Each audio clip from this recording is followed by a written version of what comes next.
prosperity and being viewed across the world for our systems. But look at where we are today. We are in political and parliamentary chaos. Why? Because we have the shell of Christianity, but not the life of Christianity.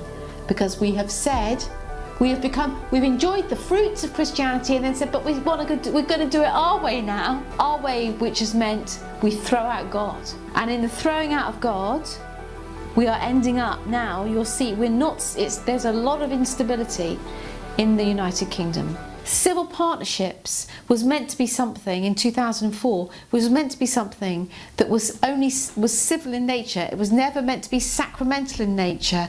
It was never meant to reflect marriage. But we knew that as soon as it was passed in law, everyone started calling it gay marriage. And within 10 years, we had gay marriage. 전 세계에 복음을 전했던 영국의 기독교. 결국 포괄적 차별금지법으로 무너져 내리고 말았습니다. 그렇다면 차별금지법이 법으로 통과된 나라의 기독교는 어떤 상황을 맞이하고 있을까요? Stop it, Cliff. Stop it. Stop it.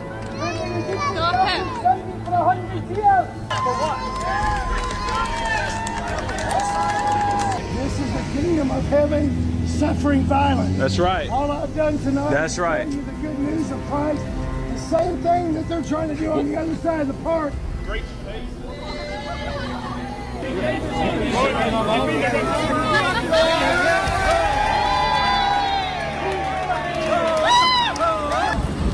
No. Don't take my Bible away. Don't take my Bible away. Don't take my Bible. What way do you have to do this to me? I said I was leaving! I said I was leaving! Sit down. Sit down. I am not kidding. Sit down. Sit down. Everybody. On your bottom, put your feet out in front of you. We have represented 200 street preachers in the past 10 years, 200 street preachers who have been arrested or asked to move on the streets at the Christian Legal Centre. We love people should be free to say even the disagreeable. That's a fundamental point of free speech. And we know that the gospel is an offence to many. You know what's ironic is that many Christians say to me, why do you defend those street preachers? Really, the way that they are on the streets, they're really... And I'm saying because this is first of all, they come for the street preachers.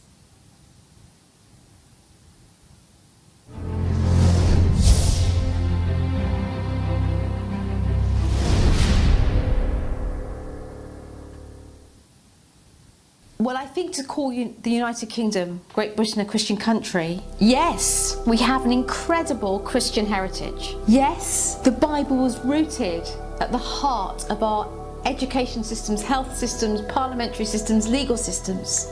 Yes, and that has meant that we have, as a nation, had great peace and prosperity and been viewed across the world for our systems. But look at where we are today. We are in political and parliamentary chaos. Why? Because we have the shell of Christianity, but not the life of Christianity. Because we have said, we've enjoyed the fruits of Christianity and then said, but we're going to do it our way now. Our way, which has meant we throw out God. And in the throwing out of God, we are ending up now, you'll see, there's a lot of instability in the United Kingdom. Civil partnerships was meant to be something in 2004, was meant to be something that was civil in nature. It was never meant to be sacramental in nature. It was never meant to reflect marriage. But we knew that as soon as it was passed in law, everyone started calling it gay marriage. And within 10 years, we had gay marriage. 전 세계에 복음을 전했던 영국의 기독교.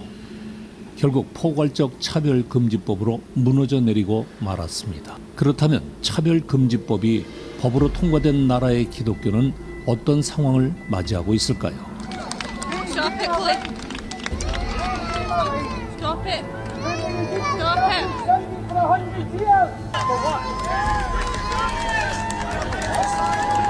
This is the kingdom of heaven suffering violence. That's right. All I've done tonight That's is right. tell you the good news of Christ. The same thing that they're trying to do on the other side of the park. No.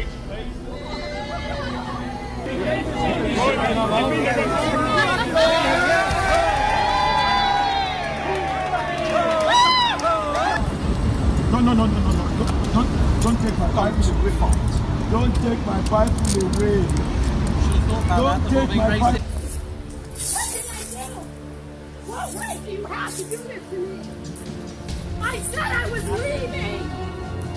I said I was leaving. What? Sit down. Sit down. I am not kidding. Sit down. Sit down. Everybody. On your seat, on your bottom, put your feet out in front of you. We have represented 200 street preachers in the past 10 years. 200 street preachers who have been arrested or asked to move on the streets at the Christian Legal Centre. We love people should be free to say even the disagreeable. That's a fundamental point of free speech. And we know that the gospel is an offence to many. You know what's ironic is that many Christians say to me, why do you defend those street preachers? Really, the way that they are on the streets, they're really... And I'm saying because this is first of all, they come for the street preachers.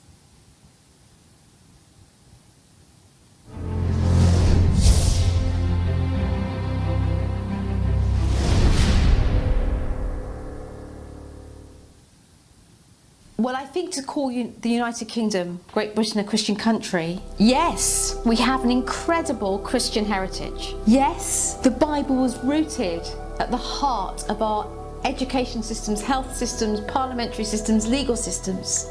Yes, and that has meant that we have, as a nation, had great peace and prosperity and been viewed across the world for our systems. But look at where we are today. We are in political and parliamentary chaos. Why? Because we have the shell of Christianity, but not the life of Christianity. Because we have said, we've enjoyed the fruits of Christianity and then said, but we're going to do it our way now. Our way, which has meant we throw out God. And in the throwing out of God, we are ending up now, you'll see, there's a lot of instability in the United Kingdom. Civil partnerships was meant to be something in 2004, was meant to be something that was civil in nature. It was never meant to be sacramental in nature. It was never meant to reflect marriage. But we knew that as soon as it was passed in law, everyone started calling it gay marriage. And within 10 years, we had gay marriage. 전 세계에 복음을 전했던 영국의 기독교. 결국 포괄적 차별금지법으로 무너져 내리고 말았습니다. 그렇다면 차별금지법이 법으로 통과된 나라의 기독교는 어떤 상황을 맞이하고 있을까요? Stop it, please. Stop it. Stop it.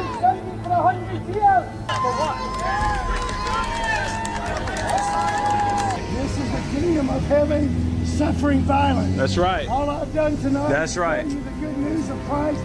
The same thing that they're trying to do on the other side of the park.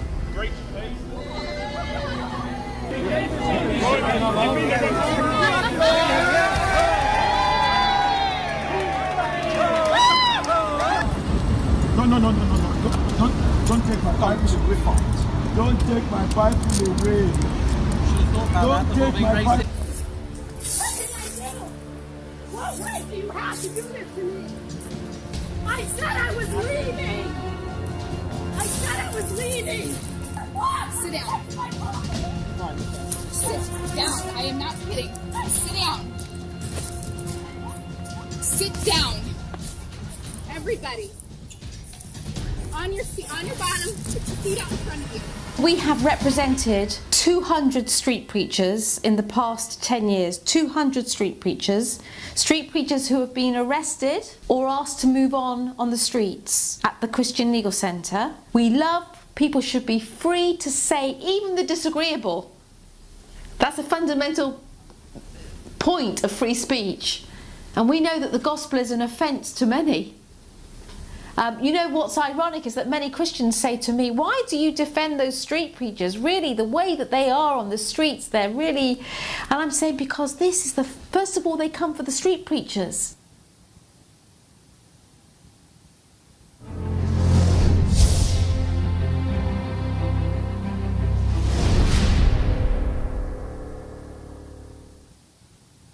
Well, I think to call the United Kingdom, Great Britain, a Christian country, yes, we have an incredible Christian heritage. Yes, the Bible was rooted at the heart of our education systems, health systems, parliamentary systems, legal systems. Yes, and that has meant that we have, as a nation, had great peace and prosperity and been viewed across the world for our systems.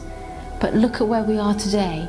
We are in political and parliamentary chaos. Why? Because we have the shell of Christianity, but not the life of Christianity. Because we have said, we've enjoyed the fruits of Christianity and then said, but we're going to do it our way now. Our way, which has meant we throw out God. And in the throwing out of God, we are ending up now, you'll see, there's a lot of instability in the United Kingdom. Civil partnerships was meant to be something in 2004, was meant to be something that was civil in nature. It was never meant to be sacramental in nature. It was never meant to reflect marriage. But we knew that as soon as it was passed in law, everyone started calling it gay marriage. And within 10 years, we had gay marriage. 전 세계에 복음을 전했던 영국의 기독교. 결국 포괄적 차별금지법으로 무너져 내리고 말았습니다. 그렇다면 차별금지법이 법으로 통과된 나라의 기독교는 어떤 상황을 맞이하고 있을까요? Stop it, please. Stop it. Stop it.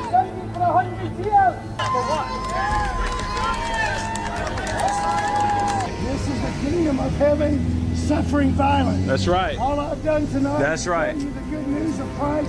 The same thing that they're trying to do on the other side of the park. No.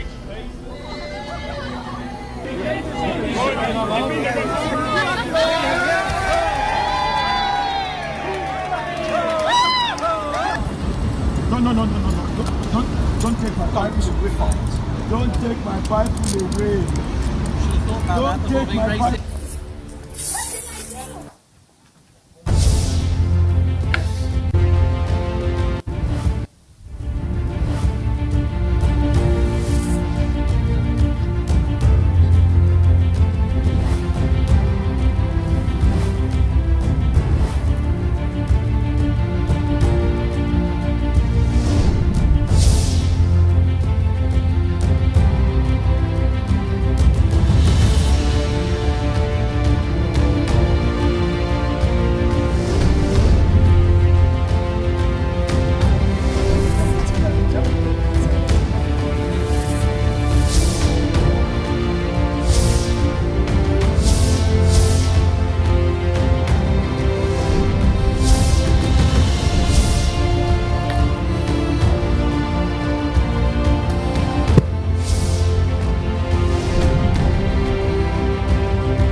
안녕하세요. 전국에서 그리고 해외에서 차바를 실시간으로 그리고 함께하고 계시는 우리 한국교회 성도 여러분들 참으로 감사하고 환영합니다.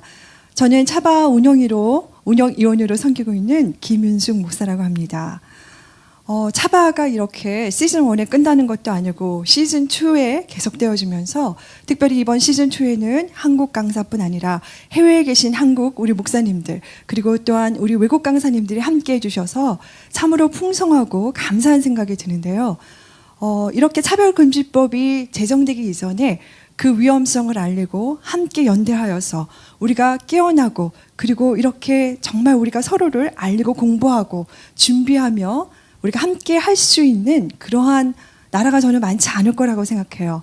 그런데 이렇게 차바가 우리 한국교회가 연대하여서 그리고 또 많은 분들이 함께 수고해 줌으로써 매주마다 강의가 진행될 수 있는 것을 참으로 하나님께 감사를 드리고 또 함께 호응해 주시는 각지에 계시는 모든 분들께 참으로 감사를 드립니다.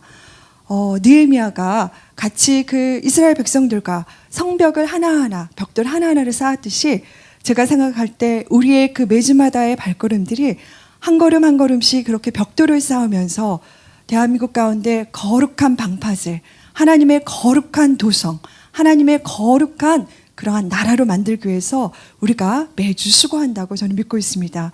그래서 하나님께서 은혜를 더해 주실 거라고 생각하고 오늘도 제 3번째 시간을 강의를 함께 가도록 하겠는데요. 먼저 지난주에는 우리 이재훈 목사님께서 온누리교회를 섬기고 계시는 이재훈 목사님께서 저에게 오셔서 C.S. 루이스의 신전한 기독교에서 본 차별금지법이라는 강의로 함께 해주셨는데요. 아주 내용을 흥미롭고도 쉽게 저에게 잘 설명해 주셨습니다.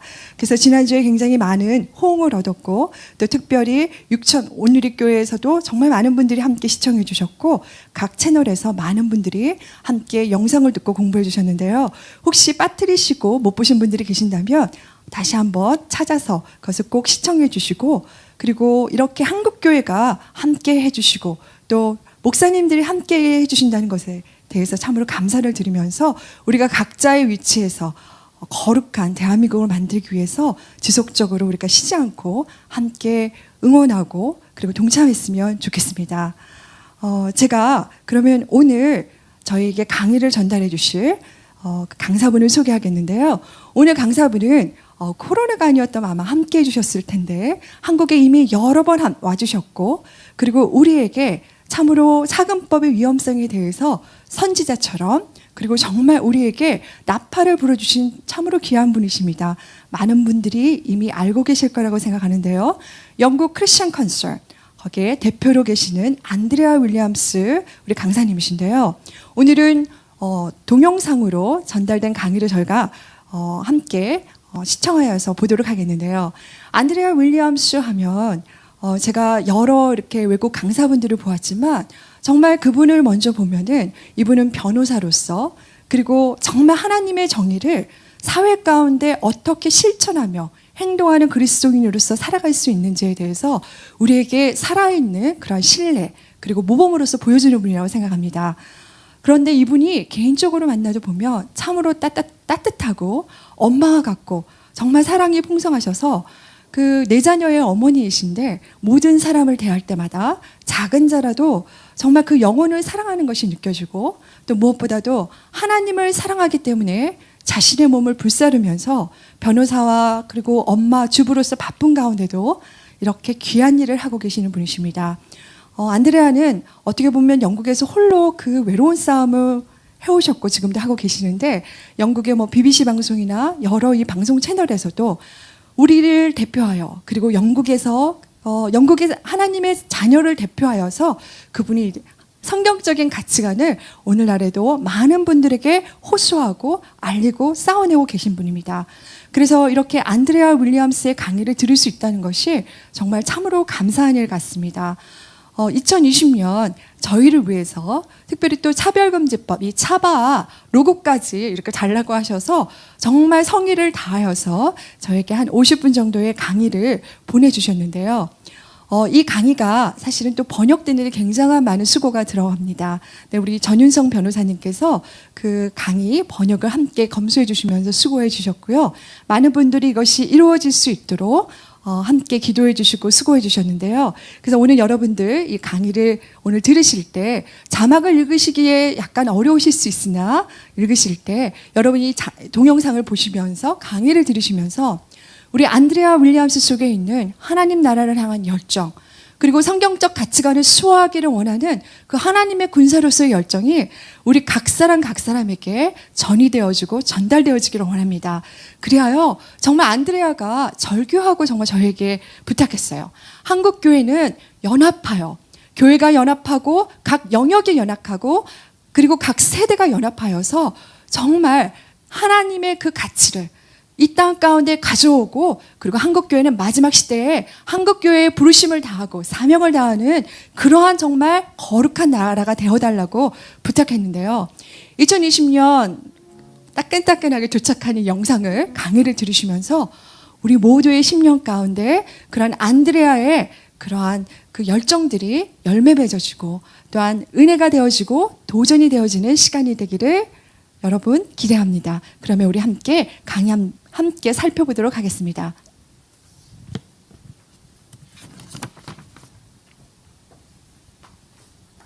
Hello, I'm Andrea Williams, Chief Executive of Christian Concern and the Christian Legal Centre. It is always my great joy to speak to the people of South Korea. I only wish that I could be with you in these strange and unique times in our world at the moment.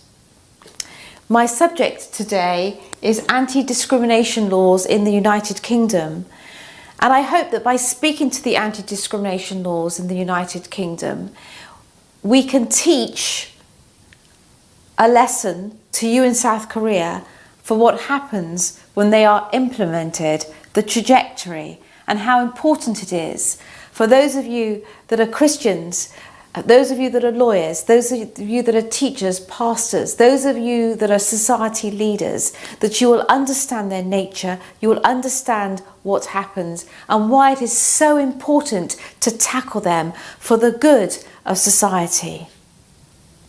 So I thank you for your kind invitation to speak to you today.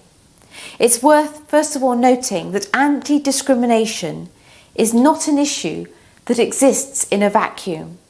There are numerous root causes that create a culture that leads to the kind of tribalism and identity policies that are at the heart of the equality agenda that we see so clearly in the West and which is coming to you in South Korea. I call it an equality agenda because anti-discrimination law has very little to do with equality and a lot to do with politics. That's why it's important that the politicians, the lawyers, the educators understand very clearly what it is that I'm saying, and also the pastors. At its heart, anti-discrimination defines people by various minority characteristics and focuses on our differences rather than our similarities. Instead of bringing people together in the shared understanding that we are born into the radical equality and the shared dignity of being created in God's image. And that is something that we in Britain have enjoyed historically in our laws. But today that has gone through the equality agenda. And this agenda breeds suspicion among people and the belief that because of their differences, they tend to be victimised by society more than others. Being a victim, in turn, can breed contempt for those that others view as their victimisers. As we have seen time and time again in the United Kingdom, anti-discrimination law pushes people to fighting for their perceived individual rights to be more equal than others. The philosophy underpinning the anti-discrimination agenda has led to such things as critical race theory, which has bred movements like Black Lives Matter and spawned protests which often become violent in the United States. It has led to an insidious form of cultural Marxism, where our entire history and culture is treated with suspicion and disdain, with an aim to fully dismantle.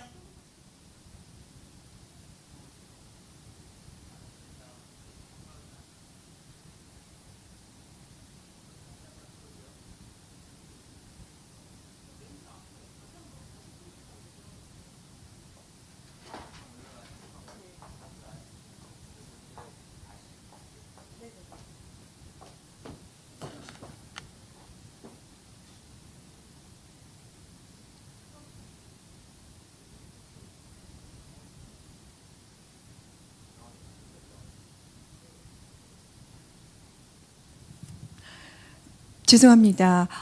송출에 약간 문제가 테크니컬한 문제가 있었기 때문에 저희가 다시 처음부터 네, 플레이를 하도록 하겠습니다. 네, 죄송합니다. 양해 부탁드립니다.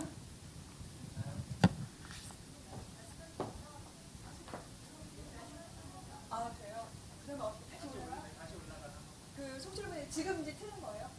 네. 다시 재생이라고 그러죠, 플레이.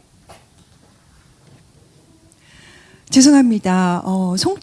송출하는데 약간의 테크니컬한 문제가 있었기 때문에 저희가 처음부터 다시 재생해서 틀도록 하겠습니다.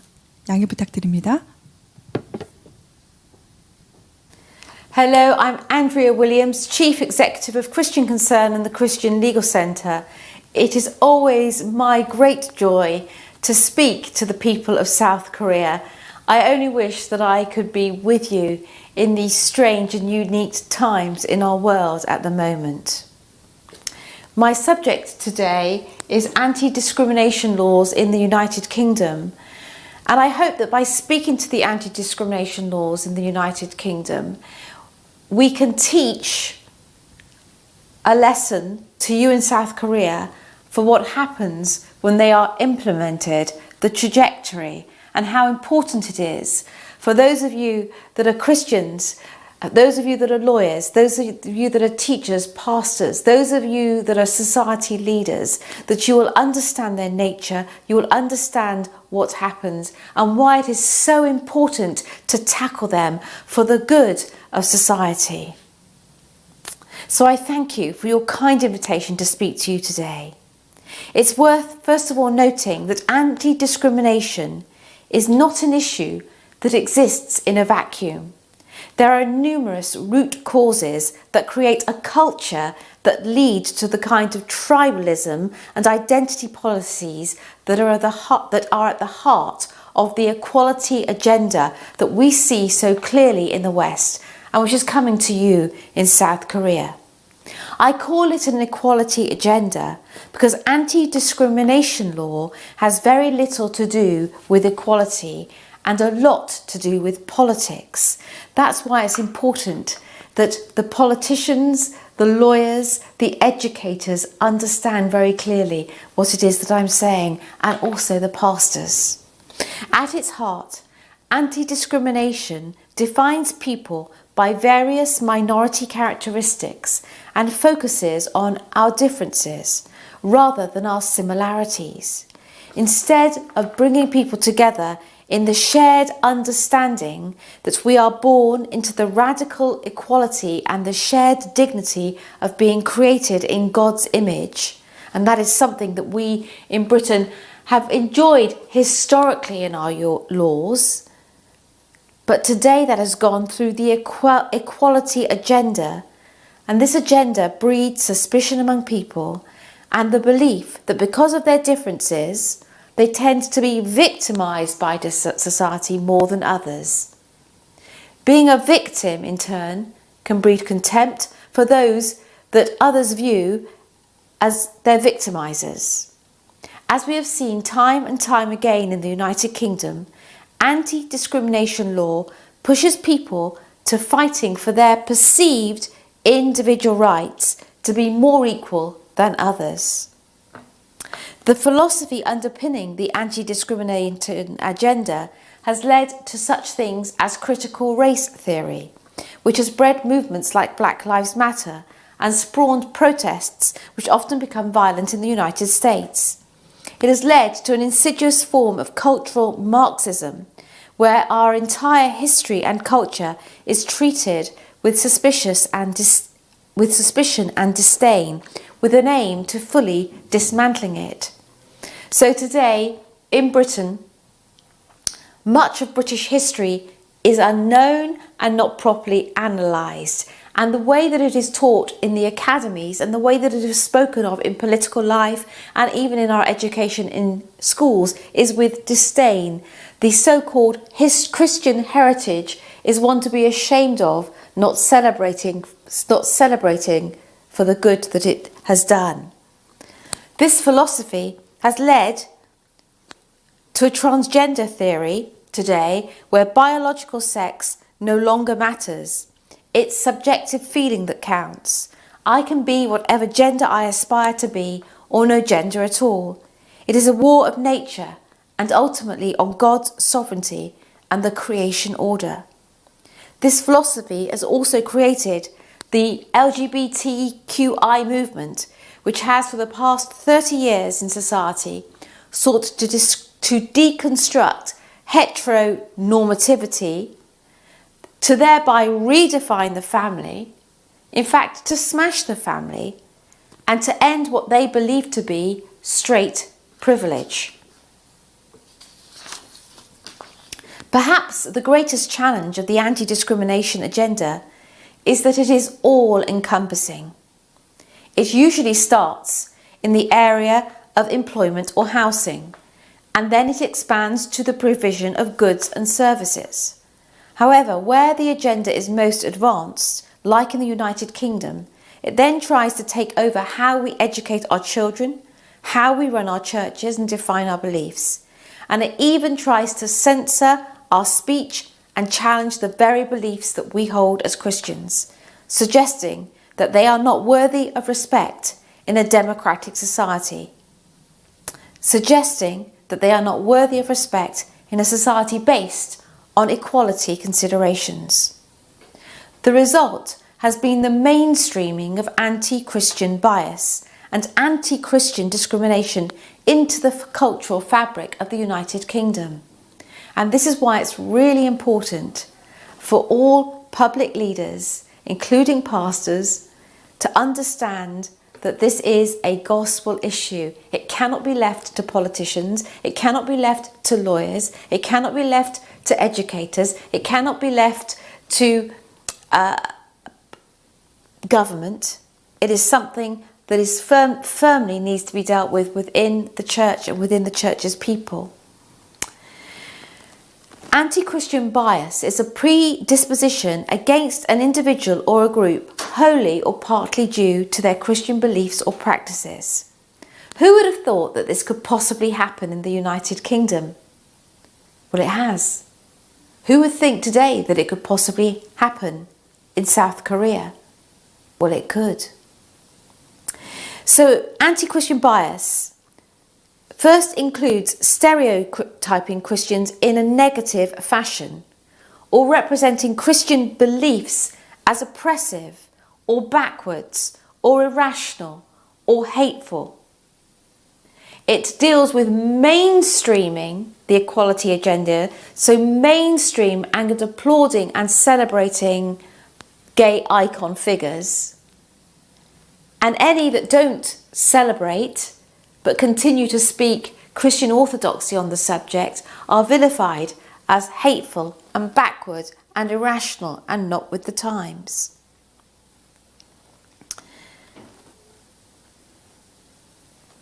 This also includes individuals, employers, organisations and even government actors going out of their way to respect the demands of other faiths or beliefs, but not of Christians.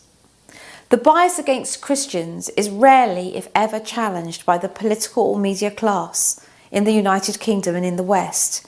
It's become one of the few acceptable prejudices in the United Kingdom that it has become culturally acceptable. Anti-Christian discrimination is discrimination against a person or a group of people wholly or partly due to their Christian beliefs or practices. This would include discrimination against someone because of his or her beliefs about marriage, life, the unborn children, or sexual ethics. It would also include discrimination against someone because they have a conscientious objection to sensitive moral matters such as abortion or compelled use of transgender programs. One of the chief problems facing Christians in the United Kingdom today, especially those who faithfully adhere to biblical belief, is the shocking level of religious illiteracy in our culture. For more than 2 decades, both the media and the LGBT campaigning groups have hammered it into the collective consciousness that any opposition to any campaigning goal of the LGBT community or to homosexual behaviour itself is hateful, homophobic, small-minded. Biblical Christian belief during this period has been attacked ruthlessly along these same lines. That is why it's vital that the churches and that Christians in public life speak lovingly but strongly and clearly and in truth into the public arena at this time, at the very beginning that these laws begin to take shape and place in the society of South Korea. In our nation, the Christian voices that have dissented have been very few. Churches have far too often not defended biblical belief, but have instead gone quiet on it, sought to be loving and caring, sought to say very clearly, we are places of welcome, we do not judge, which of course is true, but then not to say anything about the truth of God's moral code. They've gone on the defence to prove that they're not the type of Christian who would be an enemy of homosexuality. This is why in South Korea it is vital that we talk about the truth when it comes to sexual ethics from the get-go of this anti-discrimination legislation. Today, I will focus mainly on the two protected characteristics in the United Kingdom that equality law has posed and imposed and presents as the greatest existential threat to the free exercise of Christian faith in our nation. Those two protected characteristics are sexual orientation and gender reassignment. Let us first turn to the issue of sexual orientation. One of the chief problems that exists in defining what legal protections should be afforded to sexual orientation is a hermeneutical one. It's an understanding of what is meant. Put succinctly, the problem began, and I want the South Koreans to really hear this well, because of the lack of legal clarity in how sexual orientation is defined. Please don't make this same mistake at the outset in South Korea. When the Equality Framework Directive 2000 was being drafted, which would later create a legal obligation upon all European Union member states to adopt their own in-kind anti-discrimination legislation, it originally stated this, that with regard to sexual orientation, a clear dividing line should be drawn between sexual orientation, which is covered by this proposal, and sexual behaviour, which is not. Now, this clarifying statement never made it into the final binding directive. And so the confusion of whether sexual practice was included in sexual orientation has been inherited by the member states. What this means is that sexual orientation and sexual behaviour now becomes one. First of all, the notion of sexual orientation in the first place, that somebody is innately born gay, there's an issue with this. But now it in and of itself expands to mean protection over sexual behaviours so that they cannot be critiqued. The British Parliament has failed to cure this lack of legal certainty. So I think that what's important in South Korea is for you to understand this. When there is an anti-discrimination protection around sexual orientation, it means sexual practice. It means the celebration, the full protection, the promotion of homosexual ideology, fully blown homosexual relationships in society and the promotion of them. And so, as a minimum, this needs to be made clear from the start so that you can ensure conscience objections within the legislation. or you need to say that sexual orientation does not extend to sexual behaviour. This, of course, already cedes the notion of sexual orientation, which may well, in and of itself, also be a difficult thing. Parliament had opportunity to cure this at various points, but it never did, because the lack of clarity in law can be useful.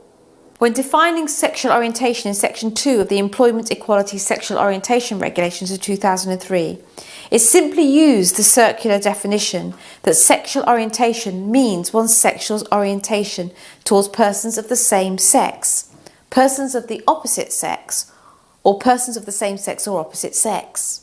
A nearly identical definition continues to be used to this day through the Equality Act of 2010. This confusion is compounded because sexual orientation can mean many different things depending on who is defining it. For some, it means sexual attraction. For others, it means their behaviour as well. This is particularly problematic because it suggests that moral opposition to sexual behaviour is somehow discriminatory. Others wish to include it as a worldview. This category of people suggests that any opposition to the LGBT campaigning points includes same-sex marriage, same-sex adoption and LGBT education of our children is homophobic and should be prohibited by anti-discrimination law. Let's turn to this latter category of people first. If you take away anything from today's talk, let it be this. Being homosexual and LGBT campaigning are not synonymous. Being homosexual is about how you live out your life. LGBT campaigning is about political activism and worldview. Not all people who choose to be homosexual are LGBT campaigners, and not all LGBT activists are homosexual. Presently, universities across the country offer courses in gay and lesbian studies where things such as ethics, queer philosophy, political science, sexology and the social construction of sexual identity are discussed. The outworking of these ideological positions has been mainstreamed into both education and culture. The entire premise, for example, behind the mandatory LGBT education of children in the United Kingdom is that it seeks to deconstruct heterosexual normativity. And this has led to some LGBTQ academics calling for the queering up of the primary school classroom. Precisely stated, LGBT activism is very real, it can be ideological, and at times aggressively so. So successful has the LGBT lobby been that even the simple premise that a child does better growing up with a mother and a father in a low-conflict home environment has been deemed homophobic and enough to disqualify someone from holding public office. Next week, here at Christian Concern, you will be hearing about the case of Richard Page. If ever there was a symbol for how badly the anti-discrimination agenda has failed Christians and what an existential threat it poses to religious freedom, then Richard is that symbol, and one that will occur in South Korea unless you hold back this anti-discrimination tide at the very beginning. Richard Page is a devout Christian who's always been active in the community. He performed exemplary service as a lay magistrate in Kent for 15 years, frequently presiding over adoption cases. He has served as a highly capable and popular non-executive director with the National Health Trust in our hospitals. In 2014, a social services was circulated among the magistrate judges, making sweeping statements about how new research findings suggested that an adopted child fares best when placed with same-sex couples as opposed to being placed with a mother and father. Richard disagreed with the report when it was presented to him in one of the adoption cases that he had to decide on. He said to two other magistrates behind closed doors that his first and foremost responsibility was to rule for an outcome that was in the best interests of the child. In this particular circumstance, the child had lived for 3 years with a married mother and father. Two gay men wanted to adopt the child, and Richard said that the child would do best to stay with the married mother and father. He also said that he believed that the social science showed that children do best with a married mum and father, and wanted to bring evidence to show a different viewpoint from the report that he was being presented with. He said that this belief also flowed from his belief as faith as a Christian, that he too had practiced as a foster carer with children from broken and difficult homes. Richard and his wife have fostered several children for many years, so he is also able to draw upon his direct experience. Although this conversation was in the judge's retiring room and was personal reflections, and although the child was placed with that same-sex couple, Richard Page's comments were secretly reported to the disciplinary process. By 2015, even though Richard had been subject to disciplinary meetings and equality and diversity training in order to re-educate him, he was suspended from the magistracy, from the judge's bench, pending investigation. The outcome in the investigation was that he had allowed his religious beliefs to affect his judicial decision-making, that he had been biased. So holding the belief as a Christian that children do best with a mother and father was deemed to be discriminatory, and that he should have removed himself from the case. You can imagine that the story of a magistrate being punished simply for suggesting that a child does best with a mother and father attracted a lot of media and public attention.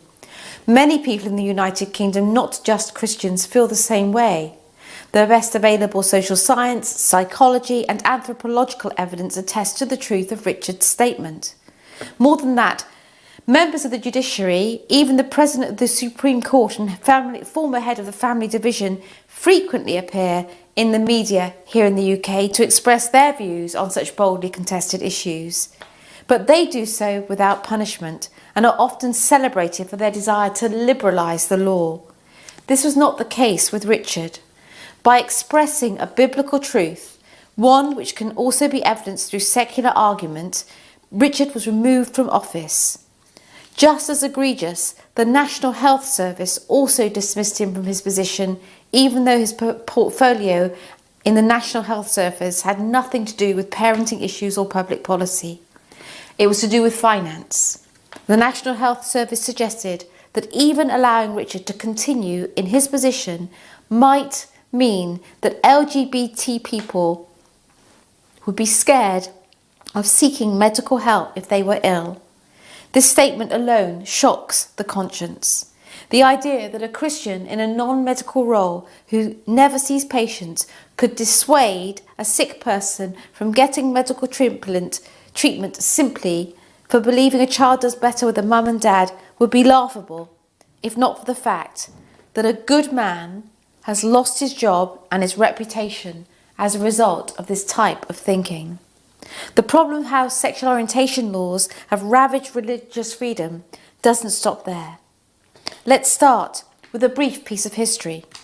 In 2007, the UK adopted the Sexual Orientation Regulations, the predecessor of the Equality Act of 2010.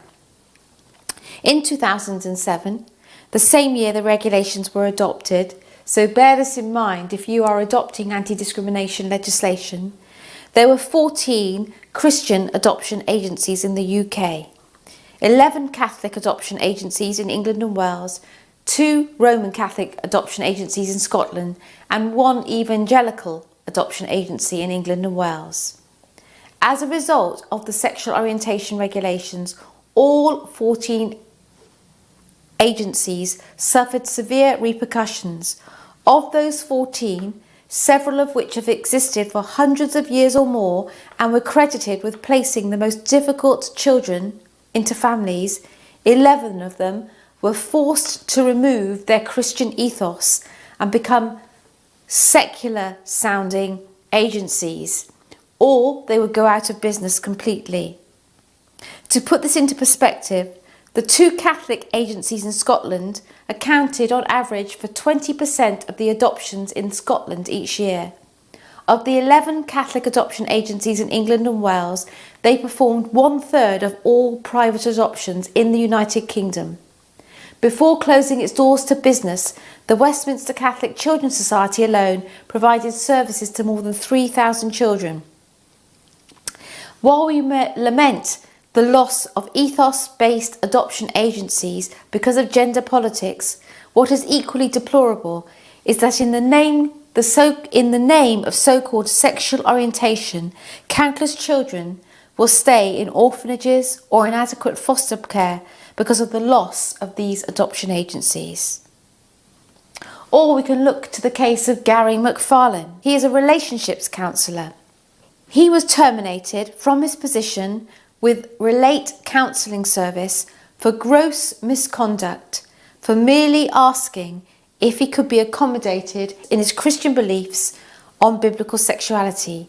He merely inquired about the possibility of not being required to give sex therapy to 2 men or 2 women that he might counsel.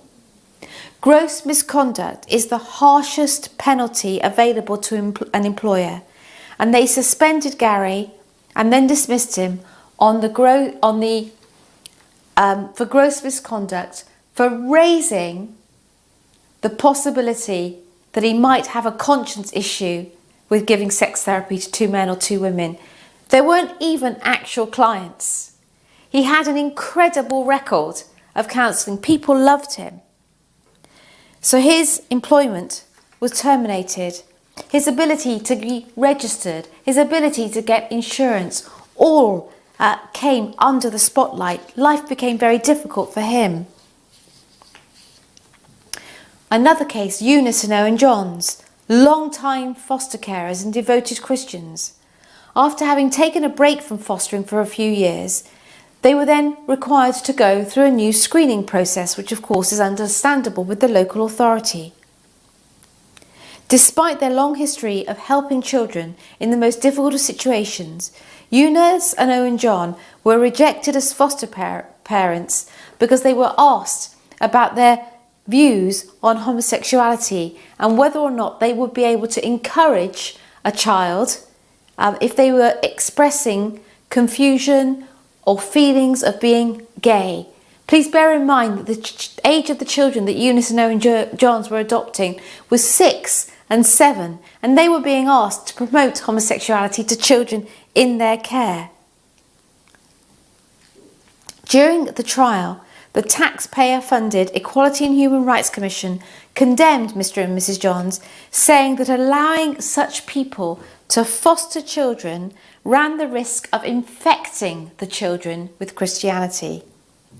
It's a little bit like speaking of Christianity like it's coronavirus, some dangerous disease, some deadly disease which isn't fit to be in the public space. What was also extraordinary during this whole process, they wouldn't encourage homosexuality in children, so they weren't deemed fit to be foster carers or adoptive carers. But also, the adoption agency, the local authority felt that their church and the fact they had a lot of people home on a Sunday for Sunday lunch, that this was dangerous for children. To be in that kind of environment every Sunday would be a dangerous environment for the children. Slowly, however, here at the Christian Legal Centre, and we've been going for a long time, ground is being won back by Christians. And one of the most well-known cases at the Christian Legal Centre is that of Felix Ngole. Felix is a Christian student who was removed from his master's degree in social work at the University of Sheffield after he made comments on his personal Facebook page in support of biblical teaching on marriage and sexual ethics. Felix was originally suspended and then removed from his course because he was told that he may have caused offence to some individuals and transgressed boundaries which are not deemed appropriate for someone entering the social work profession. I would suggest that the case represented an egregious incidence of viewpoint discrimination, whereby Felix was discriminated not for the subject matter being addressed, but for the side that he took in the debate. The case highlights the reality that some universities are seeking to create a bar to certain professions. Unless you think straight, unless you get with the LGBTQI anti-discrimination agenda, you're not fit to be a social worker. You're not fit to be a teacher. You're not fit to be a politician. The case highlights that this is the case. Counsel for the University of Sheffield, Sarah Hannett of Matrix Chambers, one of the most famous barristers' chambers in the country, told the court that the university's policy is not just that the services must be provided without discrimination, but that they must be seen to be provided, that they must be provided without perception of discrimination. And that required the removal of Mr. Ngole from the course. So a Christian with orthodox views on marriage, if that is perceived as someone who discriminates, should not be a social worker, should not be a counsellor, should not be a teacher. Sarah Hannett denied that there was a nexus, a connection between the sharing of his opinion on biblical marriage and his Christian faith. She then went on to argue that in fact Felix was not removed for what he said, but because of the way in which he said it, which was in fact quoting from the Bible. The reality, of course, is that this is a distinction without a difference. The genuineness of this argument also smacks of dubiousness, as no students from the University of Sheffield who have used their Facebook pages to promote social views which the university agrees with, including on issues involving LGBTQI issues, have ever been punished. The High Court found against Felix and the case was appealed. Before the Court of Appeal, counsel for the University of Sheffield, Sarah Hannett, went so far as to say that even Mother Teresa of Calcutta would be barred from social work if she had expressed her views about homosexuality. She argued that even speaking against same-sex marriage in a Bible study should be enough to exclude you from a social work profession.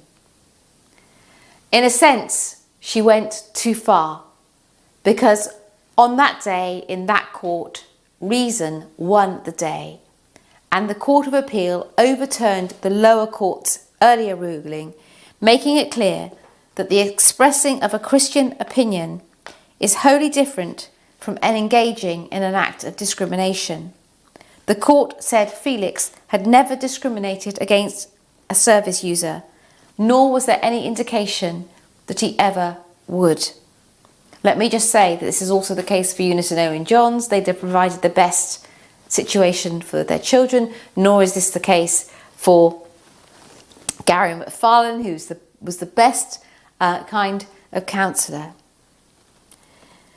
This case stands for the fundamental principle that the Christians enjoy the same freedoms to express their opinions as everyone else in the public sphere, without fear of being expelled from their profession of choice or otherwise punished. Despite this victory, the equality agenda still poses a very real threat to Christian freedoms. As I mentioned at the outset of this presentation, equality law typically starts off with relatively humble goals, but then slowly expands into every sphere of our lives, including those that relate to the free exercise of our Christian faith and how our children are educated. In Europe and in the UK, schools are legally obliged to respect the way that parents wish to raise their children in accordance with their Christian faith.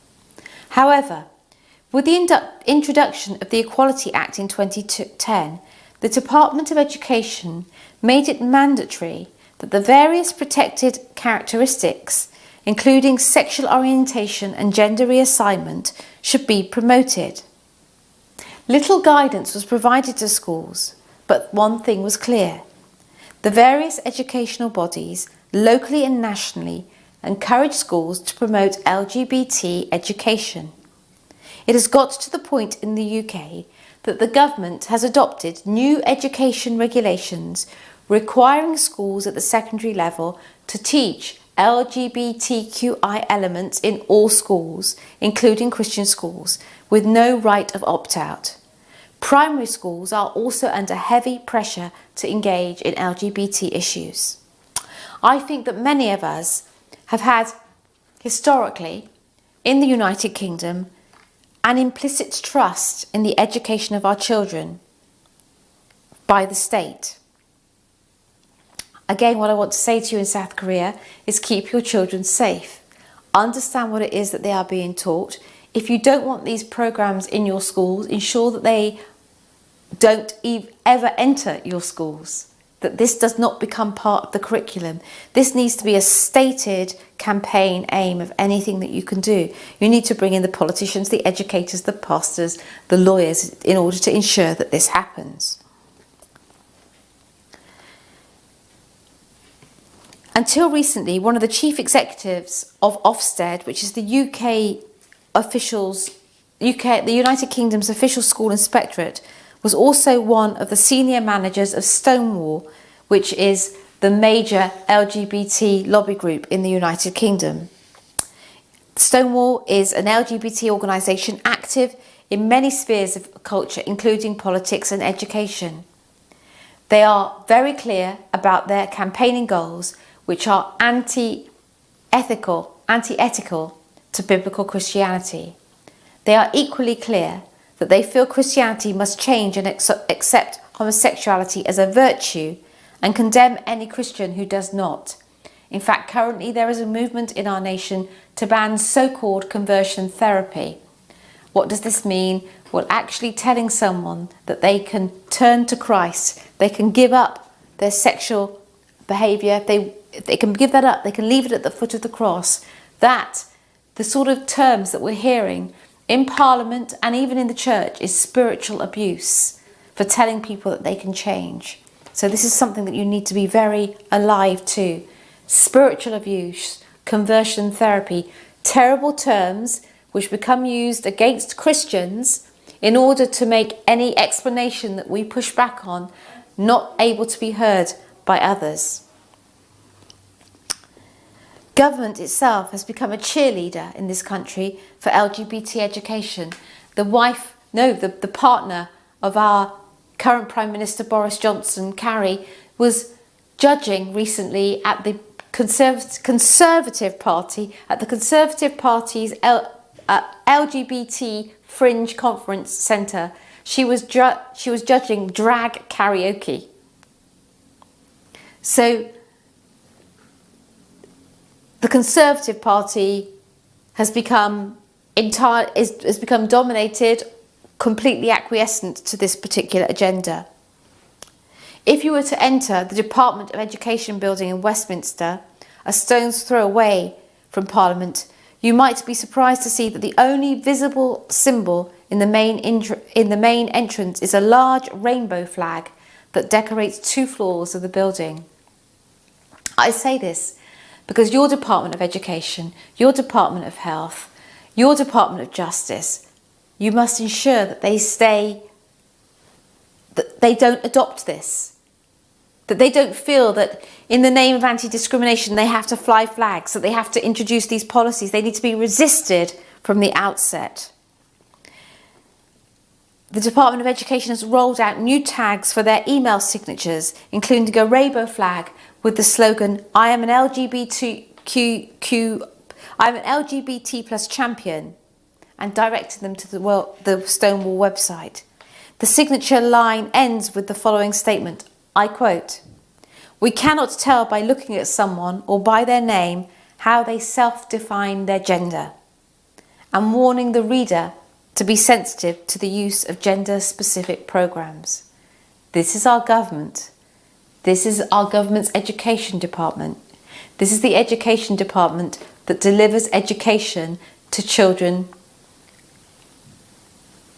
right down to 2 in our nursery schools. Given this, it's not surprising to hear stories like those of Izzy Montague and her experience at Heavers Farm School. Izzy and her husband Shane are Bible-believing Christians who wanted to raise their son Isaiah in accordance with their Christian beliefs. Izzy was troubled when she began seeing Stonewall posters popping up all over the school with slogans like, "I am gay, get over it." Her son was also coming home from school and telling her that he had to read storybooks about being gay. This all culminated in the school announcing that they would be holding a gay pride event at their school. The child in question was 6.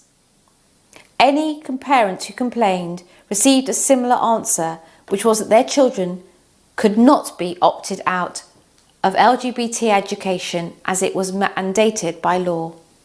Izzy formally complained to the school, noting that the school owed her a statutory duty to respect her right to raise her son in accordance with her Christian beliefs. When she went to meet the head teacher as part of the complaints procedure, she was greeted by the head teacher's daughter, who was taking notes of the meeting. The daughter, also a member of staff, wore a t-shirt with a conspicuous message written in bold black lettering saying, "Why be homophobic or transphobic when you can just be quiet?" The daughter, who also wore t-shirts to the primary school, one such t-shirt also read, "I am a lesbian." So teachers in the school of young children aged 4, 5, 6, 7, 8 are wearing t-shirts saying, "I'm a lesbian. Why be homophobic or transphobic when you can just be quiet?" Not surprisingly, a few weeks later, when Izzy received the official written response to her complaint from the head teacher, they absolved the school of any wrongdoing and defended the school's position of holding a pride event. While this wasn't surprising, what was indeed surprising was that on the same day that letter was sent out, that same teacher put Izzy's son, just a small boy, into a 4-hour detention. To be clear, Izzy's son had never shown any behavioural problems at a school, nor had he ever served a detention. He was only, I said 6 years old, in fact he was only 5 years old, putting a 5-year-old into a 4-hour detention. Izzy was only told that evening that one of the teachers had physically handled him on his lower back. The next day, Izzy's son was again put into detention. Izzy, as any mother would, tried desperately to find out what happened, especially about the accusation of being physically manhandled. The school, in return, was awful to her. They provided no means or answers and ultimately barred Izzy from coming onto the school grounds. Izzy's story is becoming symbolic of the disdain equality and education activists have for the role of parents in educating their own children. I've been told by multiple school governors when handling complaints for other Christian parents that in their minds, parents are part of the problem and not the solution. They have told me that they have bypassed consulting parents on intimate and moral issues being taught in schools because they know that they will get pushback. So this begs the question as to what kind of response is that to genuine parental concerns when the law of the land requires parents to be consulted on these very questions. And it's why in South Korea what's very important that you ensure that the governance of your school remains Christian, remains, and that you're keeping your children safe, and you're very invested in the curriculum for your children's school. This is a very, very important area to keep safe because, as you can see in the United Kingdom, it has been entirely queered.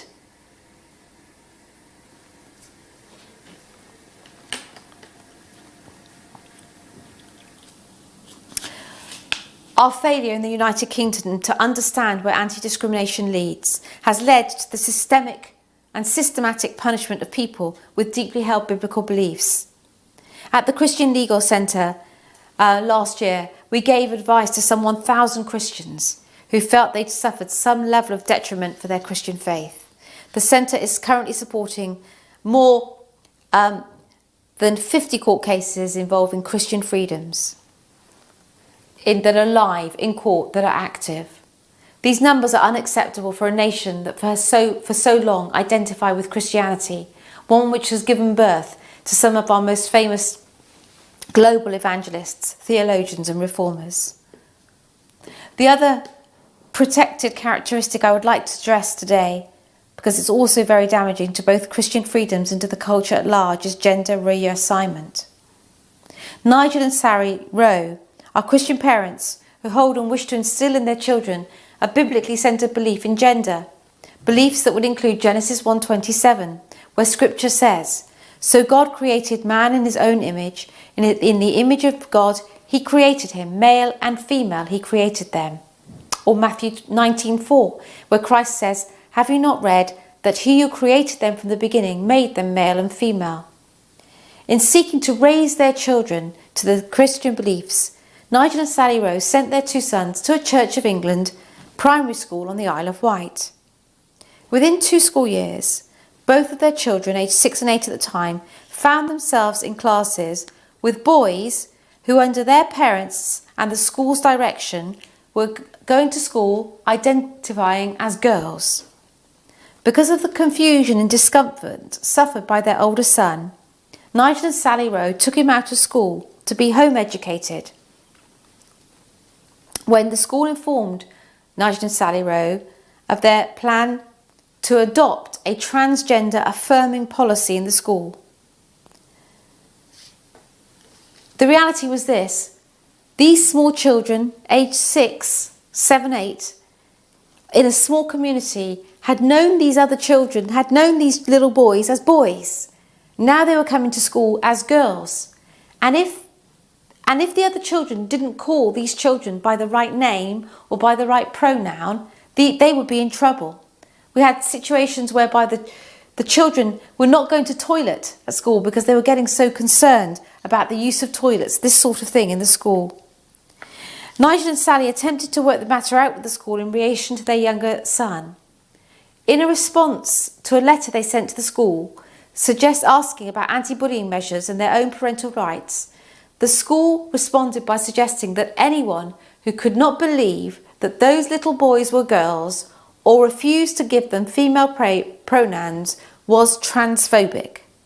The school also announced their intention to educate parents and students alike in accordance with this gender ideology. Furthermore, the school and the education department was supported by the church, by the church's diocesan education body, in support of this gender ideology.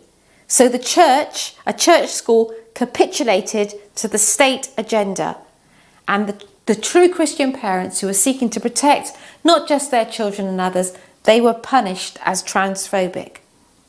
The result is that now Nigel and Sally have been home educating their children for some 3 years, and litigation is about to commence imminently. Similarly, the Christian Legal Centre has supported an amazing maths teacher called Joshua Sutcliffe. He was sacked for saying "well done girls" to a group of girls in a maths class. The children were aged 15, but one of the girls identified as a boy. As a result of this, not immediately, but a week later, the parent of the child complained about Joshua Sutcliffe, and Joshua Sutcliffe was put into isolation as a maths teacher in the school every day. He was told to come in, prepare the lessons and give them to a supply teacher. More recently, the Christian Legal Centre supported the Reverend John Parker, who was a governor of a Church of England school. He resigned because the school was aggressively pushing a trans agenda led by a radical transgender campaigning group called Mermaids. One of the children in the school was wanting to transition. The child was 8 or 9, and this John Parker raised issues about how this was going to be communicated to the children and to the parents, and raised issues over the mermaids coming into the school. For doing this, he was punished. He was pushed out. Did the Church of England Diocesan Education Authority stand with him? No. So again, the church punished him. Rather than going in a Church of England school, in a Christian school, and giving a Christian framework, which they could have done within the law, the church punished him. So this is my warning to South Korea. It's very subtle. Christians from the outset are made to look like people who are old-fashioned, fuddy-duddy, backward, irritable, irritating, nasty. The gay icon is made to look modern, beautiful, attractive, tolerant.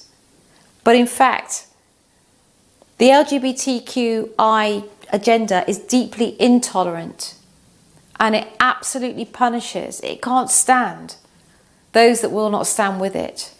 And it does not care if parents are forced to take their children out of school. It does not care if a judge loses his job. It does not care. They want this. And the point is, for most, what also happens is that the church goes silent and everyone goes silent. So most people don't get punished because they're just silent. Those that dare to speak get punished, and that makes more people silent. I really hope and pray that South Korea will understand this and resist this. Transgender theory's impact has also been felt beyond our schools. The Christian Legal Centre is supporting Dr. David Makareth. He worked as a disability allowance assessor for the Department of Work and Pensions as a medical doctor. His employer presented him with a scenario about a transgender client expecting to be referred to in their chosen pronoun. And Dr. Makareth, as a medical doctor, said that he would not be able to call a biological man a woman or a biological woman a man because this has an impact on medicine. It has an impact on health. His comment led to disciplinary inquiries and further training by his employer, followed by a warning that he would be very likely to lose his job should he not comply with the transgendered person's wish and refer to them by their gender pronoun. In the final email exchange with his employer, Dr. Makareth was instructed to follow the process as discussed in your training, or in the alternative, if however you do not want to do this, we will respect your decision and your right to leave your contract. To which Dr. Makareth replied, I am a Christian and in good conscience cannot do what the department is, again, a government department of work and pensions, is requiring of me. So a government department in work and pensions is forcing a medical doctor to sign a medical document as a lie, and is forcing him to lose his job. So Dr. Makareth felt coerced to leave his work and did so with great sadness in June of 2018. He was suspended from his duties during the same month, followed by a summary dismissal. He went on to say publicly, no doctor or researcher or philosopher can demonstrate or prove that a person can change sex. Without intellectual and moral integrity, medicine cannot function, and my 30 years as a doctor are now considered irrelevant compared to the risk that someone else might be offended. Please pray for Dr. Makareth as his case continues. We sincerely believe that the case will set an important principle and precedent for Christians in the United Kingdom. In bringing this talk to a conclusion, I would just like to thank everyone for their deep desire to keep Korea safe from this type of cultural influence that we have had in the UK, which has led to a strong suppression of Christian exercise in every sphere of life. You are the frontline warriors for what is good and what is right and what is pleasing to God in your nation. In the United Kingdom, I do believe that we have lost our way. Views that show dissent from the sexual orthodoxy of the day are punished and shouted down. So we need people like you to learn from what has happened to us. People willing to stand up for the truth, no matter what the consequences, but people to understand what comes and to resist it from the outset. Do not be naive. Do not be naive. Do not, in fact, have the kind of the Christian naivety. Truth and grace, grace and truth. Understand from what has happened to us what will come, unless you resist, because it's your children, it's your children's lives that will be at stake. I thank you for taking a brave stand. I thank you for what you do. God bless South Korea. 네, 여러분 강의를 어떻게 보셨나요? 저 같은 경우에는 제가 안드레아의 그 영상을 그리고 또 강의를 많이 보았지만 한국에서 그 어느 때보다도 차별금지법을 제정하려는 시도가 지금 한창 진행 중인 이때 안드레아의 그 말들이 더 마음에 울림으로 다가왔습니다. 특별히 안드레아 강의 중에서 안드레아가 영국이 이렇게 될 줄 누가 알았습니까? 하고 그렇게 호소하였는데 정말 저도 그런 생각이 들었습니다. 1870년에 우리에게 성경책을 던져주었던 토마스 선교사의 나라, 그리고 유명한 신학자와 성경학자들, 존 스타트, 마틴 로이드 존스, 데이비 퍼슨 같은 정말 훌륭한 성경 교사와 신학자가 계셨던 그 나라가 지금은 성경적인 가치를 잃어버리고 안드레가 말한 것처럼 크리스천의 그러한 말할 권리조차, 기본 권리조차 보장되어지지 않아서 많은 사람들이 많은 영역에서 핍박을 받고 있는 이 현실. 제가 다시 들으면서 마음이 아프기도 하고 또 제 마음에 경종을 울리는 것 같습니다. 영국이 그렇게 되었다면 한국이라고 그렇게 되지 않는다는 보장이 없구나. 그렇기 때문에 특별히 안드레아가 말한 것처럼 이 재정의 시도가 있을 때 정신을 바짝 차리고, 그리고 그들은 처음에는 작은 것을 목표하지만 결국은 그들은 나라와 아이들과 전 모든 영역을 목표를 삼고 있다는 것을 우리가 기억하고서 참으로 정말 깨어나야 될 때가 아닌가 생각이 들었습니다. 정말 5, 6세 아이들에게 동성애를 가르쳐야 하고, 그리고 2세 어린이집부터 관장하고 있는 교육부에서 교육부의 홈페이지를 들어가고 이메일 서명에 들어가면 LGBT 플러스 챔피언, 결국은 LGBT자들은 승리자라고 말하는 메시지를 어릴 때부터 아이들에게 넣어준다면, 정말 그것을 생각하면 우리의 정말 다음 세대를 잃어버리는 일이 바로 눈앞에 다가와 있을 수 있겠구나. 우리가 아무리 기도하고 교회 안에서 아무리 우리가 열심히 봉사하고 예배하여도 우리가 이 차근법에 대해서 무심하다면 정말 우리가 생각하지 못한 재앙이 바로 우리의 식탁에, 우리의 자녀에, 그리고 우리의 교회와 사업처, 정말 이것이 다가올 수 있는 위협이구나 하는 생각이 들었습니다. 리차드 그 치안 판사라 할지라도 해임을 당하고, 그리고 상담가, 그리고 페북에다가 자기 의견을 올렸다고 해서 핍박을 받는 그러한 개개인의 그러한 모든 언론의 자유와 그리고 신앙을 표현하고 할 수 있는 모든 자유가 막혀버리는 정말 생각보다 무섭고 그리고 치열한 이게 싸움이겠구나 하는 생각이 들었습니다. 그래서 한국은 제발 깨어나십시오 하는 메시지가 그 어느 때보다 더 강하게 들려온 것 같은데요. 제가 사실은 이렇게 안드레아 얼굴을 보니까 우리 안드레아 변호사님 얼굴이 몇 년 사이에 보면 정말 이렇게 많은 싸움을 치르셨다는 것을 제가 느낄 수가 있습니다. 제가 한번 또 이렇게 개인적으로 이렇게 여쭤보기도 했는데 그때 하신 말씀이 있었습니다. 싸움이 갈수록 너무나 치열하여지고 있다. 사실 안드레아는 영국 그 기독 법률센터와 그리고 크리스천 컨선을 본인이 그렇게 법률가로서 변호사로서 일하면서 또한 이 단체들을 이끌어가고 있는데요. 사실 이 단체는 개인이 자비랑 선교를 하면서 또 많은 분들의 후원의 동참으로 돌아가고 있습니다. 근데 정말 감당해야 될 법률 업무와 그리고 도와줘야 될 분들, 여러 가지 행정 업무들이 많기 때문에 사실은 지난주에 제가 크리스천 컨선 가운데 재정적인 도움이 긴급하게 필요하다는 이메일을 받기도 했습니다. 사실 안드레아 윌리엄스와 크리스천 컨선은 한국이 지금 현재 겪고 있는 일을 먼저 겪었기 때문에 그들에게는 정말 지혜와 우리에게 던져주는 메시지가 있습니다. 그리고 그 경험으로부터 나온 저에게 전달해주는 그러한 지혜와 노하우가 있는데요. 그래서 어려울 때마다 저희가 물어보기도 하고 또 자문을 얻기도 하기도 합니다. 그래서 많은 부분에서 굉장히 많은 빚을 졌다고 생각이 듭니다. 우리가 미국이나 영국 같은 그런 나라들의 복음의 빚을 지기도 하였지만 어떻게 보면 1900년대는 그렇게 지었지만 현재 이 2000년대를 살아가는 우리들은 바로 거룩한 나라 그리고 하나님의 부르심을 일궈내고 성취하는 나라로 세워지기 위해서 참으로 차근법을 막는 일이 너무나 중요한데 이 일에 안드레아와 그리고 크리스찬 컨슨이 저에게 정말 많은 도움이 되었습니다. 그래서 이번에는 저희가 이 진 빚을 한번 어떻게 조금 감사함으로 표현하고 어려울 때 우리가 힘이 되어줄 수 있으면 좋겠다는 마음이 드는데요.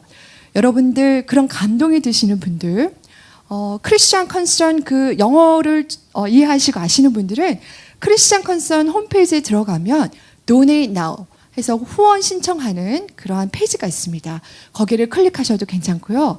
송금하는 문제나 그리고 영어 때문에 조금 이해가 어렵다 하시는 분들은 저희 차바가 함께 이 일에 동참하고 돕도록 하겠습니다.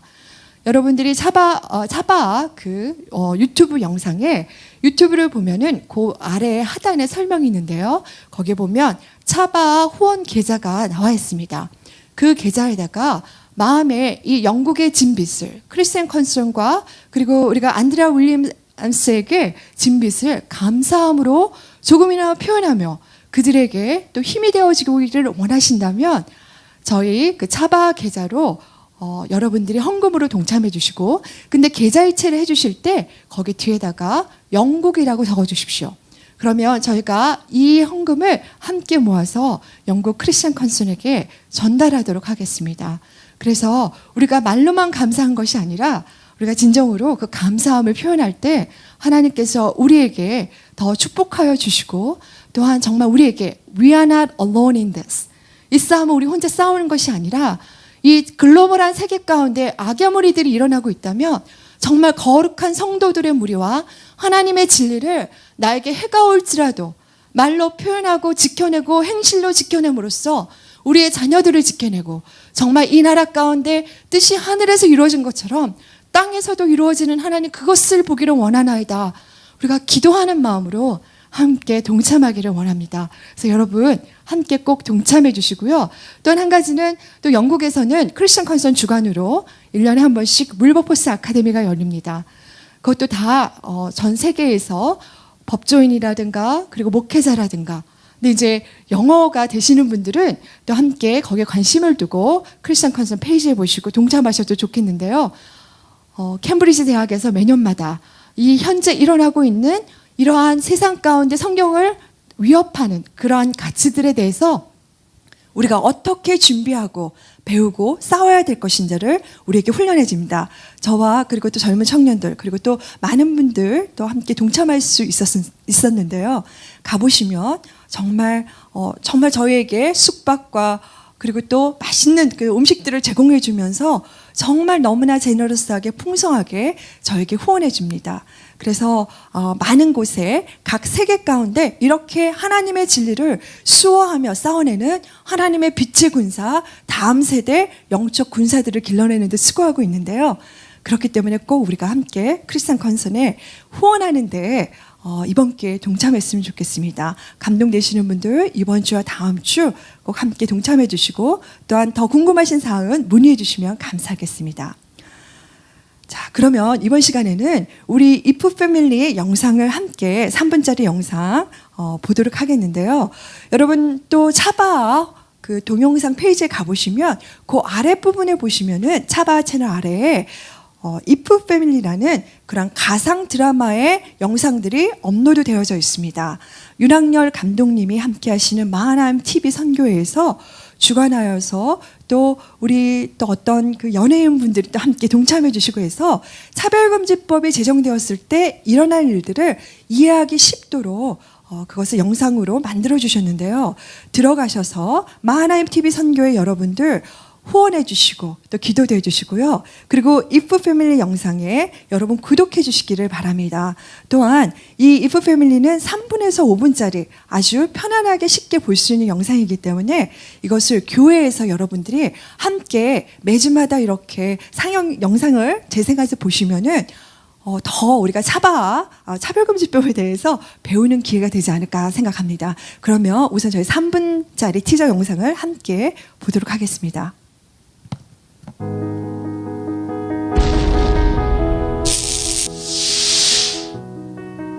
엄마가 나 미워하니까 인권위에다 고발해버릴 거예요. 뭐라고? 동성애 반대 설교는 법 위반이 아니라고 했어요. 천명에게 100억 원의 배상금을 지급한다. 난 여자로 살 거야. 요셉아! 30일 그쪽.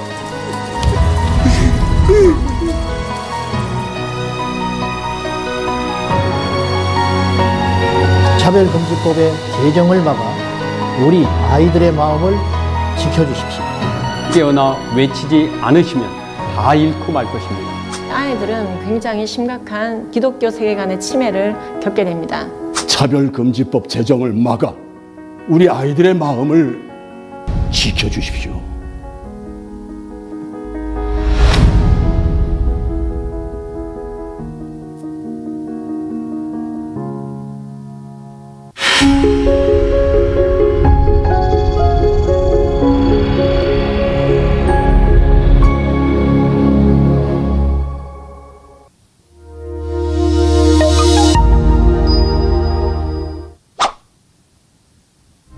캐나다에서는 데이비드 린 목사가 동성애자들에게 폭행당한 뒤 영국 토니 미아노 목사도 경찰에 체포됐습니다. 스웨덴에서는 동성애는 죄라고 설교를 했던 아케 그린 목사가 징역 1개월을 선고받았습니다. 차별금지법이 통과된 외국에서 반동성애 설교자가 체포되고 구금되었으며 형사처벌을 받기까지 했습니다.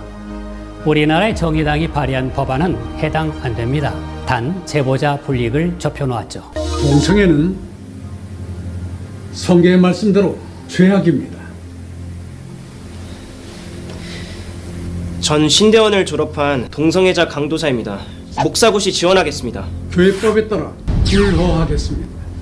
전 지지하겠습니다. 박 장로님도 교회법에 따라 실히 명합니다. 우리가 이대로 가만히 있을 줄 아십니까? 정신적 고통! 명예훼손과 모욕, 교회와 목사를 고발합니다. 동성애자나 동성애 지지자를 교회법으로 치리하는 일로 처벌을 받습니다. 적대적, 모욕적 환경 조성 제3조, 제1항, 제4호 명예훼손죄 확대 적용이 가능합니다. 이 법이 통과되고 제정된다면 확대 적용은 일사천리입니다. 법 개정은 너무나 손쉬운 일입니다. 결국은 판사의 판결에 달린 사안이기에 아무런 문제가 없을 것이란 말은 절대 지켜줄 수 없고 책임질 수도 없는 주장입니다. 교회와 교단, 개인에게 천문학적인 손해배상 위험을 안길 수가 있습니다. 따라서 우리는 반드시 이 법안의 통과를 제정을 반대해야 하겠습니다. 차별금지법 바로 알아야 합니다.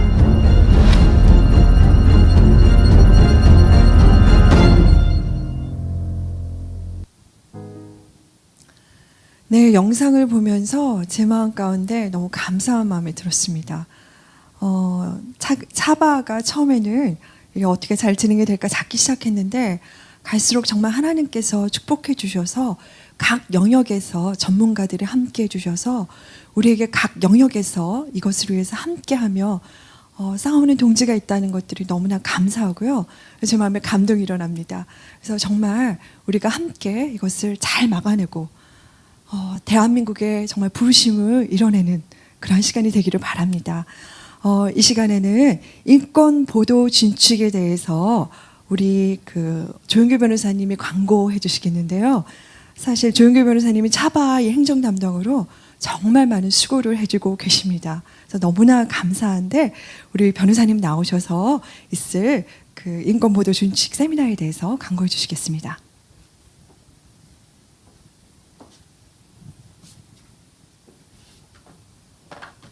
네, 여러분 안녕하세요. 네, 오늘 진행 우리 김윤숙 목사님 너무 잘해 주시죠. 우리 김윤숙 목사님께서 우리 안드레아 윌리엄스 이번에 강사 섭외하는 과정을 전 과정을 또 섬겨 주셨습니다.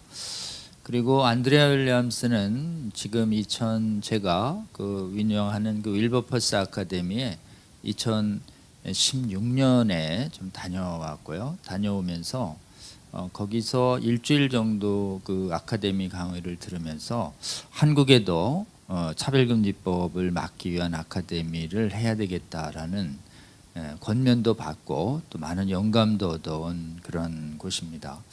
그 후 저희 한국 팀들이 계속해서 안드레아 윌리엄스 윌버포스 아카데미를 좀 다녀왔는데요. 우리 김민숙 목사님도 좀 다녀오시고 또 그래서 2017년에 동성애 대체 아카데미 할 때 우리 안드레아 윌리엄스가 와서 강의를 좀 해주시고 갔고 또 그 해에 생가요 국제 페스티벌이라고 해서 세계 각국의 동성애 운동가들을 초청해서 한국에서 반동성애 국제 연대 활동을 할 때 그때 또 한 번 이렇게 한국을 위해서 또 방문을 해주셨습니다. 그래서 안드레아는 무엇보다도 한국에 대해서 각별하게 한국은 꼭 막아낼 수 있기를 권면하는 이런 말씀을 많이 주셨고 또 한국 팀들에 대해서 굉장히 많은 섬김을 해주셨습니다. 아마 오늘 강의도 여러분 제가 보기에는 차별금지법에 관한 여러 강의를 들었는데 차별금지법에 초점을 맞춘 안드레아 강의는 이번이 처음입니다.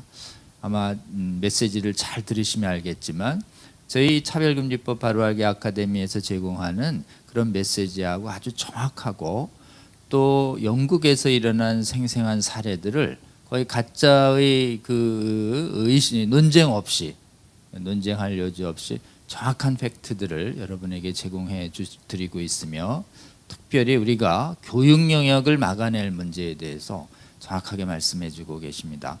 기회가 되신다면 여러 번 좀 시청해 주시고 또 관련 분야에 종사하시는 분들은 좀 도전받아서 한국에서 이 차별금지법을 막아내는 일에 적극 동참해 주시기를 호소드리고 우리 김윤숙 목사님 말씀해 주신 것처럼 한국을 위해서 그렇게 많이 섬기는 이 크리스찬 칸선이 저희가 또 그동안 받은 은혜나 도움에 대해서 이번 기회에 한번 저희가 영국을 좀 돕는 그런 기도와 재정적인 동참이 있었으면 좋겠다 이런 말씀 드리고 싶습니다. 오늘 제가 좀 강구하러 나온 것은 인권보도준칙에 대한 그 복음법률가회의 세미나를 소개해 드리기 위해서 왔습니다. 여러분 인권보도준칙은 2011년도에 제정된 것인데요. 기자협회하고 국가인권위원회가 만든 것인데 언론 분야의 포괄적 차별금지법입니다. 그래서 이 준칙의 8장에 성소수자 인권 조항이 있는데 동성애에 대해서 잘못됐다라는 취지의 보도를 못하게 돼 있습니다. 그러니까 동성애에 대해서 또는 성전환에 대해서 부정적인 관점을 표현하는 자체가 메이저 언론에서 보도 못하도록 하는 굉장히 언론 자유를 침해하는 조항이 되어 있고 또 동성애를 또 성전환을 치유 대상이나 질환 그리고 특히 에이즈와 같은 질병과 연관시키지 못하도록 실제로 연관되어 있는데 연관되었다는 의학적 지식을 보도하지 못하도록 되어 있는 헌법상 보장된 언론의 자유와 국민의 알 권리를 사실상 동성애와 성전환에 대해서 박탈하는 무서운 사실은 언론 재갈법입니다.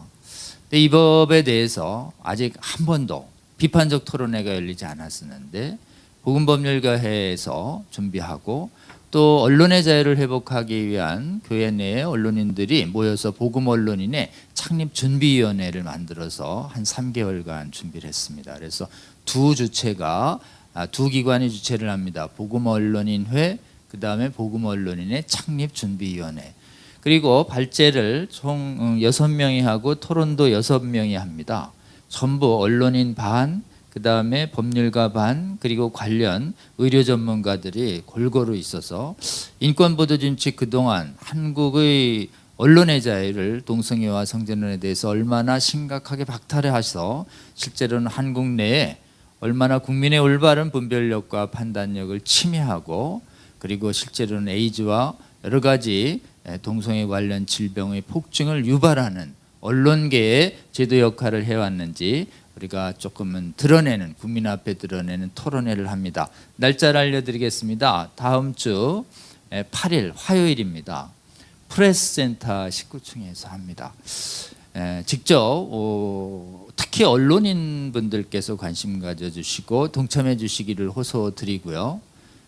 저희 차바와 이런 관련 방송에서는 이 세미나도 실시간으로 여러분에게 스트리밍 해드리도록 하겠습니다.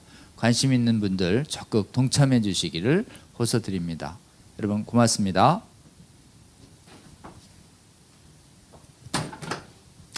네, 감사합니다. 많은 분들의 동참을 부탁드리겠고요. 다음 시간에는 원래는 그 ADF의 제프리 벤트렐라가 저희가 강의해 주시기로 했으나 그거를 한 주 연기하도록 하겠고요. 대신에 그 하와이 강약교회에서 섬기고 계시는 우리 한명동 목사님의 강의를 저희가 듣도록 하겠습니다. 하와이 강약교회는 하와이에서 동성애를 반대해서 교회 건물에서 나와서 정말 광야에서 예배를 드리고 있는 교회인데요. 목사님의 강의를 통해서 현재 미국의 그 차근법으로 인한 폐해와 그리고 복음의 순수성을 지켜내기 위해서 정말 삶의 현장에서 그리고 정말 목회 현장에서 수고하고 계시는 분들의 이야기를 우리가 생생하게 들을 수 있을 것 같습니다. 그래서 여러분 함께 다음 시간에도 함께 동참해 주시고 많이 지지해 주시기 바랍니다. 오늘 또 유튜브 실시간 채팅창에 많은 분들이 의견을 보내주시고 함께 동참해 주셨는데요. 다 읽어드릴 수 없어서 몇 가지만 한번 읽어보도록 하겠습니다. 시간이 별로 없는 것 같다. 다음 세대가 진리를 진리로 말할 수 있도록 지금 지켜내자. 이렇게 말씀해 주셨고요. 또 독일에 살았던 어느 성도분께서는 이렇게 말씀해 주셨습니다. 교회가 진리를 대적하는 것을 막아내지 못하면 영국과 유럽처럼 다 무너지는 것을 빨리 알아야겠습니다. 잠시나마 독일서 살아본 사람으로서 정말 가슴이 답답합니다. 라고 전해주셨습니다. 그리고 또 한 분은 탁월한 안드레아 변호사님 강의 감사합니다. 가슴은 뜨겁게 머리는 냉철하게 행함은 신속히 하자는 댓글을 올려주셨습니다. 여러분들 이렇게 후원해 주시고 지지해 주시고 이렇게 함께 해 주셔서 참으로 감사합니다. 혼자는 싸울 수 없지만 정말 우리가 외국에서도 우리를 응원하듯이 이 세상 가운데 정말 여호와를 아는 것이 온 땅에 가득하고 그 진리를 우리가 지켜낼 수 있도록 거룩한 주의 군사의 무리들이 정말 각지에서 그리고 각 영역에서 그리고 이 땅의 각 나라들에서 정말 일어나기를 고대합니다. 그래서 차바 사실 강의 듣기가 쉽지 않을 수 있겠지만 우리가 알면 더 힘이 생기는 것 같습니다. 약을 먹을 때도 비타민을 알고 먹으면 더 효능이 있는 것 같습니다. 우리가 차근법도 잘 배워서 잘 막아서 우리 다음 세대를 위해서 우리가 정말 열심히 그리고 기도로서 잘 막아내고 싸워낼 수 있었으면 좋겠습니다. 그러면 다음 시간 강의를 기도해 주시고요. 제가 마무리 기도하고 마치도록 하겠습니다. 함께 기도하시겠습니다.